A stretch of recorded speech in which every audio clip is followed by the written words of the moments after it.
प्यारे बच्चों, आज के इस वीडियो में हम चर्चा करने वाले हैं बिहार में आई हुई बीटीएससी जेई की वैकेंसी और साथ में अभी हुए लैब असिस्टेंट के अनाउंसमेंट के बारे में। पिछले वीडियोस में आपने भी देखा होगा कि स्टूडेंट्स के कमेंट्स हैं कि सर बीटीएससी जेई की तैयारी करें या लैब असिस्टेंट की तैयारी करें, इन दोनों में क्या समानता है और क्या विभिन्नता है, क्या इन दोनों की तैयारी एक साथ करी जा सकती है, ये कई स्टूडेंट के मन में सवाल हैं। तो आने वाले 10 मिनट में अपन इन सारे सवालों के जवाब यहां पर निकाल लेंगे। जैसा कि आप यहां पर देख रहे हैं कि बीटीएससी लैब असिस्टेंट की जो वैकेंसीज हैं आपके पास में, यहां पर बीटीएससी लैब असिस्टेंट की कितनी वैकेंसीज हैं? 1000 से ज्यादा वैकेंसीज हैं। लेकिन यदि अपन इंजीनियरिंग की मेजरली बात करें, मतलब डिप्लोमा वाले स्टूडेंट के लिए बात करें, तो इलेक्ट्रॉनिक्स, इलेक्ट्रिकल, मैकेनिकल, सिविल और कंप्यूटर साइंस सभी बच्चों के लिए वैकेंसीज हैं। आपने ये भी पढ़ लिया होगा कि 3 ईयर जो डिप्लोमा वाले स्टूडेंट हैं उनके लिए वैकेंसीज है, बीटेक इसमें अलाउड नहीं है। और फ्रेशर तब जाके अलाउड है यदि उनका जो एग्जाम की डेट है, जो कट ऑफ डेट है, वो 1 अगस्त 2026 तक है। यदि उनका रिजल्ट, मतलब जो इस बार फाइनल ईयर में स्टूडेंट है, वो इसके लिए अलाउड है। General female, OBC, ST, SC age criteria आपको पता ही है, जनरली स्टूडेंट उसी में लाई करते हैं। सवाल यहां पर यह भी है जो आपको पता होना चाहिए कि 100 मार्क्स का 2 घंटे का पेपर होने वाला है, जिसमें 75 जो मार्क्स हैं आपके पास में, वो तो आपके मेरिट लिस्ट, मतलब इसका जो 100 मार्क्स है उसकी 75 पर वो स्केलिंग कर देंगे और 25 जो मार्क्स हैं वो आपके कहां पर आने वाले हैं? एक्सपीरियंस के बेसिस पर ऐड होने वाले हैं। इस तरीके से पूरा 100 मार्क्स का 75 टेक्निकल के और 25 आपके एक्सपीरियंस के होकर 100 मार्क्स के पूरा का पेपर हो जाएगा। लेकिन बात आती है कि यहां पर electronics, electrical, mechanical, civil, computer science सभी की वैकेंसीज हैं जो उन्होंने एज पर डिप्लोमा सिलेबस लिखा है। लेकिन यदि आप इसको कंपेयर करेंगे बीटीएससी जेई से, तो वहां पर आपको बहुत सारी चीजें सोचने की जरूरत है कि कैसे हम बीटीएससी जेई से कंपेयर करें। बीटीएससी जेई का जब शॉर्ट नोटिफिकेशन उस टाइम पर आया था, डिटेल भी आया था, तो उन्होंने पूरे डिप्लोमा के सिलेबस को उठाकर वहां पर रख दिया था कि आपके डिप्लोमा में आप जो भी पढ़ते हैं वो सारा सब कुछ पूछा जाएगा। लेकिन ऐसा होता नहीं है। एक स्टैंडर्ड सिलेबस को फॉलो करना होता है जो कॉम्पिटिटिव एग्जाम के लिए बना हुआ है। क्योंकि बीटीएससी जेई की जो मैक्सिमम वैकेंसीज हैं वो सिविल इंजीनियरिंग के लिए हैं, और वहां पर जो एक क्वेश्चन पूछ रहे हैं वो 100 क्वेश्चन आपसे पूछेंगे जो 100 मार्क्स के हैं। टोटल 100 क्वेश्चन, 100 मार्क्स, और पूरा का पूरा पेपर ये जो है आपका टेक्निकल का पेपर है। और वहां पर आपके पास में नेगेटिव मार्किंग भी है। कितनी नेगेटिव मार्किंग है? 1/4 नेगेटिव मार्किंग, और 2 घंटे का आपके पास में टाइम ड्यूरेशन है जो आपको सॉल्व करना है। तो क्या सिमेट्री नजर आ रही है कि बीटीएससी लैब असिस्टेंट का जो सिलेबस है और बीटीएससी जेई का जो सिलेबस है वो कॉमन है। कैसे कॉमन है? यदि हम ब्रांच वाइज उनकी बात कर लें तो सबसे पहले हम बात करते हैं सिविल इंजीनियरिंग की। सिविल इंजीनियरिंग के जितने भी सब्जेक्ट आप लोग पढ़ते हैं, जैसे स्ट्रक्चर्स के सिलेबस हो या फिर आपके सेकंड डब्ल्यूआरई के सिलेबस हो, पूरा का पूरा आपको पढ़ना है। जैसे आपने यहां पर देखा भी है, बिल्डिंग मटेरियल, एस्टिमेशन, कॉस्टिंग, सर्वे, सॉइल, हाइड्रोलिक, मतलब एफएम जिसको हम पढ़ते हैं, irrigation, transport, environment, structure, concrete, RCC और स्टील, सारा का सारा सिलेबस आपका यहां पर है जो आपने पढ़ा भी है। यदि आप तैयारी कर रहे हैं तो यह आपके लिए बीटीएससी जेई में भी काम में आएगा और बीटीएससी के लैब असिस्टेंट में भी काम में आएगा। हालांकि जितने भी टेक्निकल एग्जाम आप दे रहे हैं सभी में syllabus ultimately 95% technical syllabus common ही होता है, तो ये वही सिलेबस है। लेकिन बात यहां पर केवल और सिविल और स्ट्रक्चर की नहीं है। यदि आप इलेक्ट्रिकल के भी सब्जेक्ट देखेंगे तो आपके पास यहां पर मेंशन है electrical, basic electrical, machine, power system, circuit, measurement, control, power electronics, utilisation and switch gear protection, जो कि पावर सिस्टम का ही पार्ट है। मतलब इस पूरे सिलेबस को आप देखेंगे तो आपके पास में भले ही नाम अलग अलग हो सकते हैं, लेकिन basic electrical, circuit theory, electrical engineering जिसको कि हम नेटवर्क बोलते हैं, सेकंड सब्जेक्ट जो आपसे मेजरली पूछा जाएगा वो इलेक्ट्रिकल मशीन है, थर्ड सब्जेक्ट जो आपसे मेजरली पूछा जाएगा वो आपका मेजरमेंट है, फोर्थ सब्जेक्ट जो आपसे मेजर पूछा जाएगा वो आपका पावर सिस्टम है, और फिफ्थ सब्जेक्ट जो आपसे मेजरली पूछा जाएगा वो आपका कौन सा है? बेसिक इलेक्ट्रॉनिक्स है। और कुछ क्वेश्चन आपके control system plus power electronics में से भी कुछ क्वेश्चन पूछे जाएंगे।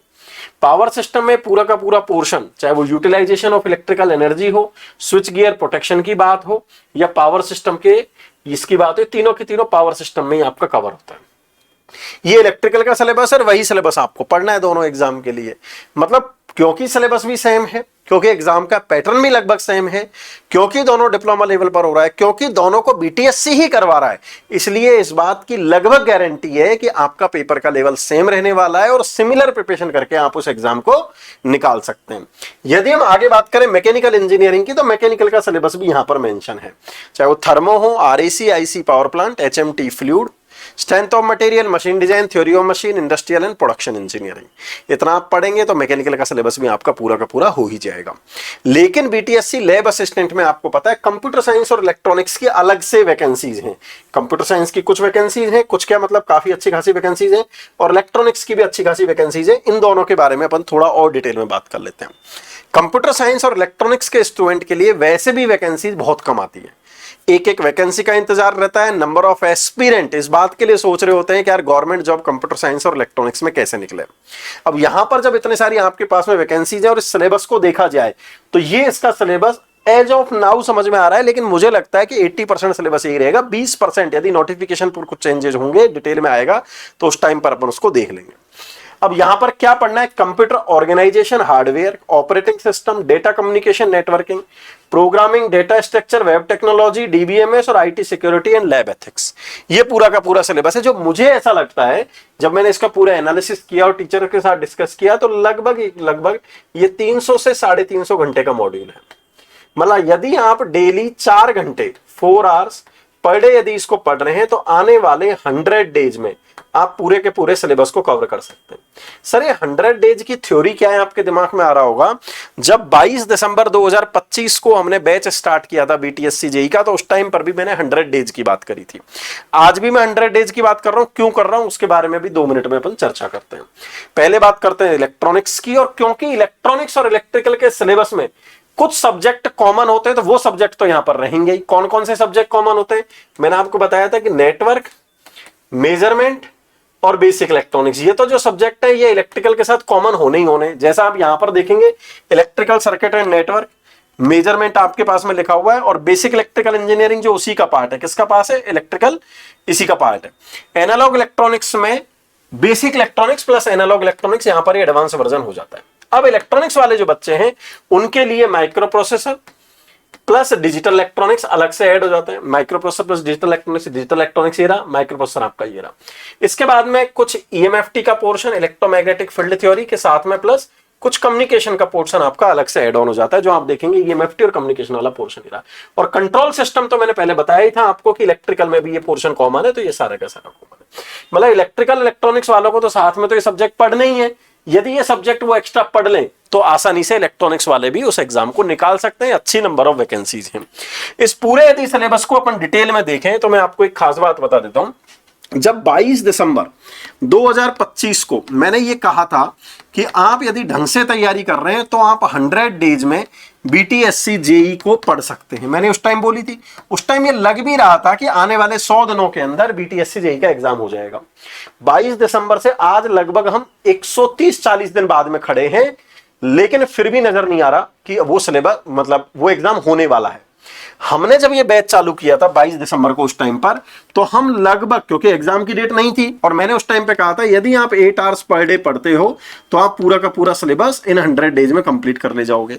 लेकिन उस टाइम पर क्योंकि अभी तक भी नोटिफिकेशन डेट नहीं आई थी उसकी, तो हमने ये क्लासेज का ड्यूरेशन अराउंड 6 to 7 आवर्स रखा था पर डे। और अभी हमारा टेंटेटिव है कि हम 20 मई तक इस पूरे सिलेबस को करवा ले जाएंगे। जो स्टूडेंट ऑफलाइन पढ़ रहे होंगे उनको ही मैं बता देता हूं, उनसे आप पूछ भी सकते हैं, उनसे आप डिस्कस भी कर सकते हैं। हमने जो 22 दिसंबर 2025 को जो बैच स्टार्ट किया था, हमने ऑनलाइन भी बीटीएससी का बैच स्टार्ट किया था एंड हमने ऑफलाइन भी बैच स्टार्ट किया था इसका। और ये पूरा का पूरा सिलेबस लगभग 20 मई भी क्यों जा रहा है? क्योंकि आज की डेट में भी डेट अवेलेबल नहीं है सभी ब्रांचेज के लिए। लेकिन यदि मैं सब्जेक्ट की बात करूं तो आपको याद भी होगा हमने एफएम से स्टार्ट किया था, उसके बाद में हमने इरिगेशन किया था, हम उसमें फिर आरसीसी किया था, हम उसने एनवायरनमेंट उसमें कर चुके थे। उसके बाद में हमारा सब्जेक्ट अभी जो उसमें खत्म हुआ है वो टॉस खत्म हुआ है। सोम और स्टील की क्लासेज उसमें अभी चल रही हैं। और जो पेंडिंग बचा हुआ है इस बैच में वो बचा हुआ है आपके पास में सॉइल बचा हुआ है, ट्रांसपोर्टेशन बचा हुआ है और एस्टिमेशन एंड कॉस्टिंग बचा हुआ है। और यहीं पर शुरू में ही सर्वे भी हो गया था।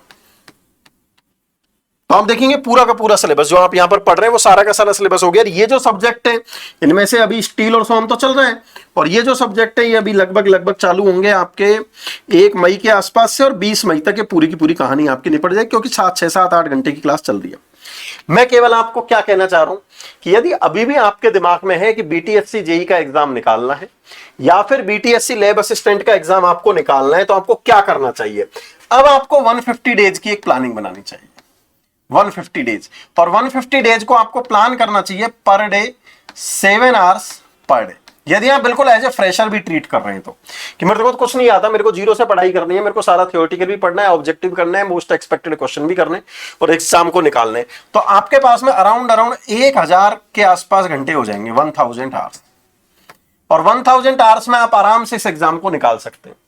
अब कैसे निकालना है, क्या पढ़ना है, आपकी प्रिपरेशन का लेवल क्या है, इसके लिए मैंने एक वर्कशॉप प्लान करी है। वर्कशॉप का मतलब है बेसिकली कि हम आपसे और ये डिटेल में डिस्कशन कर पाए कि यार इस एग्जाम को कैसे निकालें, और इसको ऑफलाइन पढ़कर कैसे निकालें, इसको ऑनलाइन यदि हमें पढ़ना हो तो ऑनलाइन पढ़कर कैसे निकालें, हमें क्या पढ़ना है, what to study, what to study. और साथ में व्हाट टू स्टडी के साथ में यह भी इंपॉर्टेंट है कि सर इलेक्ट्रिकल, मैकेनिकल, सिविल तो है ही है, आप ये बताओ यदि मेरी ब्रांच कंप्यूटर साइंस है या मेरी ब्रांच इलेक्ट्रॉनिक्स है तो मैं कैसे तैयारी करूं, और दोनों एग्जाम की सिंगल फ्रेम में कैसे तैयारी करूं, और यदि तैयारी करूं तो कैसे 150 दिन में एग्जाम निकले। अच्छा, मैं 150 डेज की क्यों बात कर रहा हूं, यहां पर ज्यादा दिन की भी बात करी जा सकती है, पर 150 डेज की मैं आपसे इसलिए बात कर रहा हूं क्योंकि अभी कोई ऐसे आसार नजर नहीं आ रहे। मतलब मुझे ऐसा लग रहा है कि एग्जाम जो है ये टेंटेटिव जो एग्जाम होने वाला है ये अब अक्टूबर से नवंबर से पहले नहीं होगा। ये एग्जाम अक्टूबर और नवंबर के आसपास ये एक्सपेक्टेड है, और यदि उस टाइम पर यदि एग्जाम होगा तो हमारे पास में 150 डेज का टाइम है।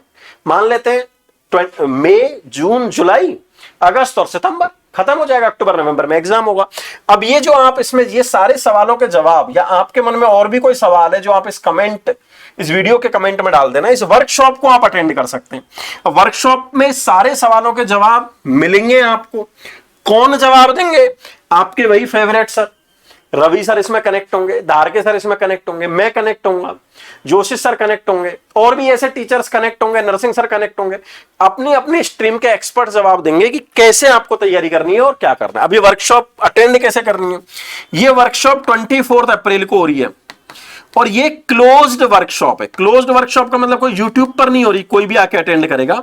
केवल और केवल इसमें वही स्टूडेंट अटेंड करेंगे जो बीटीएससी जेई या लैब असिस्टेंट के पेपर को लिख रहे हैं। तो इसके लिए क्या करना है आपको, हमने इस वीडियो के डिस्क्रिप्शन में एक गूगल फॉर्म दिया हुआ है, आप वो गूगल फॉर्म फिल कर दो। आपके पास में यहां से वीडियो जो वर्कशॉप होगी उसका लिंक आ जाएगा, आप उसको 24 अप्रैल को ज्वाइन कर सकते हैं, जिसकी टाइमिंग भी उस वर्कशॉप में आपको उस लिंक के साथ में आपको मिल जाएगी कितने बजे वर्कशॉप होने वाली है। तो बच्चों, कुल मिला के बात यह है कि यदि आप ये देख रहे हैं कि आने वाले 150 दिनों में एग्जाम निकले, गोल्डन अपॉर्चुनिटी है, सेम सिलेबस है, सेम क्वालिफिकेशन है, सेम लेवल है, सेम डिपार्टमेंट एग्जाम करवा रहा है, और बेहतरीन और ज्यादा अपॉर्चुनिटी है इलेक्ट्रॉनिक्स और कंप्यूटर साइंस वालों के लिए।